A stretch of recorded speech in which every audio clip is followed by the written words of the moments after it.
రావుడ్ గారు, మనం చూస్తున్నామంటే గతంలో కూడా ఇదే తరహా రిజర్వేషన్లకు సంబంధించి అవసరమైతే రాజ్యాంగాన్ని కూడా మారుద్దాము అనే తరహాలో కేసీఆర్ గతంలో ఒక స్టేట్మెంట్ ఇచ్చారు. ఇవాళ దానికి కులగణన జరిగి కులగణన ద్వారా అంటే ఏదైతే జనాభా ప్రాతిపదికన వాళ్ళకి రిజర్వేషన్లు ఇవ్వాలని ఒక డిస్కషన్ వైపు జరుగుతూ ఉంటే అదే సందర్భంలో కేవలం జనాభా ప్రాతిపదిక కాదు ఆర్థిక స్థితిగతుల ప్రాతిపదికన కూడా చేస్తే బాగుంటుందని కొన్ని డిస్కషన్ జరుగుతూ ఉన్నాయి. ఓవరాల్ మీరు ఎలా చూస్తారు? గతంలో ఒక స్టేట్మెంట్ ఇచ్చిన నేపథ్యంలో రాజ్యాంగం మార్చడం అంటూ అవకాశం ఉంది, 400 సీట్లు వస్తే ఆ రాజ్యాంగం ఎటైనా మార్చుకునే అవకాశం ఉందన్నది కదా ఇవాళ ప్రజల్లో ఒక భయాందోళనకు కారణమవుతున్నాయి. ముందుగా ప్యానెల్లో ఉన్న మిత్రులకు మీకు నమస్కారాలండి. అయితే ఒకటి చిదంబరం గారు, ఇప్పుడున్న రాజకీయ పరిస్థితిని ఒక్కసారి చూస్తే ఎన్నికలు అనేటి చివరి దశలకు వచ్చినాయి, దగ్గరలకు వచ్చినాయి కాబట్టి ఈ యొక్క చర్చ అనేది బయటికి తీసుకోవడం జరిగింది. నేనేమంటున్నా అంటే ఆ రోజు మండల్ కమిషన్ ఏర్పాటు చేసి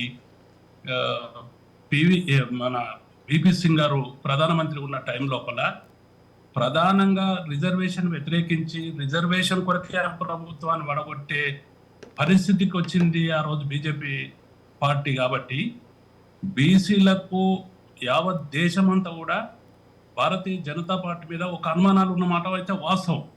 ఇంతకుముందు కూడా మిత్రులు చెప్పినట్లు చాలా క్లియర్గా ఏంటి అంటే బీజేపీ పార్టీ రిజర్వేషన్ సిస్టమ్కు వ్యతిరేకమని. అయితే వాళ్ళకి ఏం కడుపు నొప్పి అండి? రిజర్వేషన్తో ఆయన కలెక్టర్ అవుతుండొచ్చు, రిజర్వేషన్తో పిల్లలు చదువుకుంటుండొచ్చు, సీట్లు వస్తుండొచ్చు.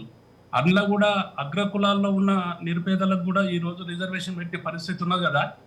అయినాక కూడా ఇంకా కడుపు నొప్పి ఎందుకు? వీళ్ళు బాగుపడుతుంటే వీళ్ళు చేస్తుంటే ఆర్థిక పరిస్థితి మీద చేయాలి, లేకుంటే ఇది చేయాలి, అది చేయాలి అంటే నేను అనేది ఏంటంటే ఈ రోజు కూడా హాస్టల్లో చూస్తే బీసీ విద్యార్థులు కానీ ఎస్సీ ఎస్టీలకు కానీ అనేకమైన హాస్టల్స్లో తీస్తే పురుగులన్నాలు వస్తున్న పరిస్థితి ఉన్నది. దాన్ని క్వాలిటీ మెయింటైన్ చేయడం లేదు, ఎడ్యుకేషన్లో ఇంకా ఇంప్రూవ్మెంట్ చేయడం లేదు, సమానత్వంకు తీసుకురావడం లేదు. వీళ్ళకి అన్ని సదుపాయాలు కల్పించేసి ఆ విధంగా ఏదైతే సమానత్వం తీసుకురావాలో దాని మీద ఇడిచిపెట్టేసి ఈ రిజర్వేషన్ మీద కడుపు నొప్పి ఉంటున్న పరిస్థితి మనకు ముమ్మాటికి ఎన్నికలు అనేటి ఏ విధంగా ఉన్నా కూడా చాలా క్లియర్గా బీజేపీ పార్టీ వస్తే రిజర్వేషన్ మీద సమీక్ష అనేది జరుగుతుంది. ఈ రిజర్వేషన్ కు అనేది ఒక గొడ్డలు పెట్ట అనేది అయితే వాస్తవంగా కూడా మనకు కనిపిస్తుంది, గతంలో కూడా మనం చూసినాం. రైట్. అది ఈ సందర్భంలో అన్ని రాజకీయ పార్టీలకు ఆ పాపాన్ని అడగడానికి అవసరం లేదు. ఎందుకంటే 75 సంవత్సరాల తర్వాత కూడా మనం ఇంకా రిజర్వేషన్లు, ఎందుకంటే రిజర్వేషన్లను అంటే ప్రకటించేటప్పుడే దాని ఉద్దేశం కేవలం 10 సంవత్సరాల్లో పూర్తయిపోవాలి, ఆ సమానత్వాన్ని సాధించడానికి అందరూ పాటుపడాలి అన్నది దాని ముఖ్య ఉద్దేశం. కానీ ఇప్పుడు 70 సంవత్సరాల తర్వాత కూడా మనము నేనేమంటున్నా చిదంబరం గారు అంటే ఏదైతే 10 years లోపల సమానత్వంకు రావాలి, 10 years రిజర్వేషన్ పెడితే సరిపోతా, అందరు కూడా భారతదేశం లోపల అందరూ సమానంగా ఉంటారు అంటే వ్యత్యాసాలు ఈ రోజు కూడా 75 సంవత్సరాలు దాటినాక కూడా వ్యత్యాసాలు ఏ విధంగా ఉన్నాయండి? ఇప్పుడు ఎస్సీ ఎస్టీ రిజర్వేషన్ తప్పిస్తే మిగతా సీట్ల లోపల పొలిటికల్ గానే తీసుకుందాం, అసెంబ్లీలో ఎంతమంది ఉన్నారు? మొత్తం యావత్ భారతదేశం అసెంబ్లీలో ఎంతమంది ఉన్నారు? కౌన్సిల్లో ఎంతమంది ఉన్నారు? పార్లమెంట్లో ఎంతమంది ఉన్నారు? రాజ్యసభలో ఎంతమంది ఉన్నారు? ఒకవేళ ఈ రిజర్వేషన్ తప్ప లోకల్ బాడీస్ లో కూడా ఎంతమంది ఉన్నారు? ఆ విధంగా చూసుకుంటే ఎక్కడ వచ్చిన సమానత్వం అర్థమైపోయింది. నేను అడ్డం తగలట్లేదు, ఒక పాయింట్ చేరుస్తాను చెప్పేదానికి.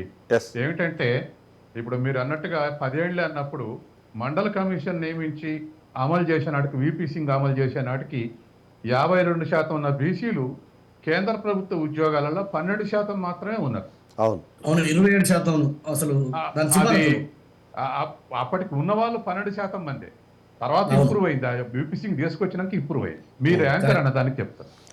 నెక్స్ట్ నా క్వశ్చన్ కూడా అదంటే ఏమంటే అలాంటి అంటే ప్రయత్నాలు జరగాలి కంపల్సరీ, కానీ ఆ ప్రయత్నాల్లో పూర్తిగా రూపుమాపడానికి అవసరమైన చర్యలు తీసుకోకుండా కంటి తూర్పు చర్యలు మాత్రమే జరుగుతున్నాయి, ఆ రిజర్వేషన్లు అడ్డం పెట్టుకునే రాజకీయాలు మాత్రమే జరుగుతున్నాయి అన్నది ఒక పాయింట్. సో అందుకనే సత్యం గారు మీరేమంటారు ఇప్పుడు?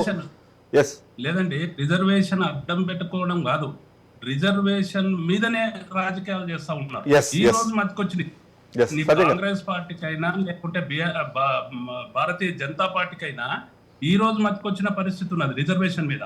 బీసీలకు మేము రిజర్వేషన్ చేస్తాము, బీసీలను ఉద్ధరిస్తాము, బీసీలను చేస్తాము, బీసీలకు సమానం మేము ఎంతమంది ఉన్నాం అన్ని సీట్లు ఇవ్వండి అన్నిట్ల సమానత్వం ఇవ్వండి, అన్నిట్ల సమానత్వంగా పొలిటికల్ అంటే దాని గురించి డిస్కస్ చేద్దాం. ఒకవేళ ఎవరైనా ఆ ప్రయత్నం చేసినా ప్రజలు ఎలా చూస్తున్నారు? అందుకే నేను ఏమంటున్నానంటే నేషనల్ పార్టీలుగా పిలువబడ్డ ఇవాళ కాంగ్రెస్ పార్టీ కానీ, అదే విధంగా భారతీయ జనతా పార్టీ కానీ వాళ్ళ పరిపాలన లోపల కనీసం స్వాతంత్రం వచ్చిన తర్వాత మా లెక్కలేని ఒక కాలం చేర్చమన్నా. నాగేంద్ర గారు, నేను మళ్ళీ మీ దగ్గరకు వస్తాను ఒకసారి. మీ దగ్గరకు వస్తాను నేను, సత్య గారు.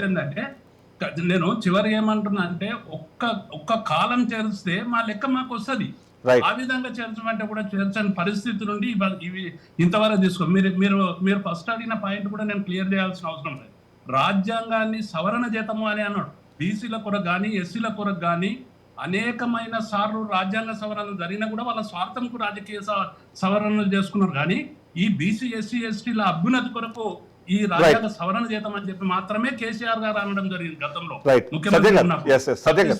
ఎక్కడ రాజకీయ పార్టీలు కాంట్రవర్షియల్ గా తీసుకొని ఆ విధంగా చేయడం జరిగింది అనేది నా అభిప్రాయం. రైట్. ఇప్పుడు